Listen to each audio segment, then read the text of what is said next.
భక్తుల మనోభావాల్ని దెబ్బతీసే అధికారం వీళ్ళకి ఎవరిచ్చారు?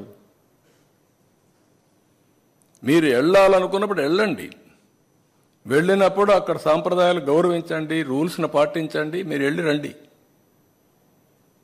ఇక్కడ కూర్చొని కావాలని మళ్ళీ నెపం వేరే వాళ్ళ మీద వేయడానికి ఇష్టం లేదు. పోవడానికి అక్కడికి పోతే సంతకం పెట్టాలి, సంతకం పెట్టేది ఇష్టం లేదు, సంతకం పెట్టి కూడా దౌర్జన్యం చేయాలి, దౌర్జన్యం చేయడానికి వీలు లేదు.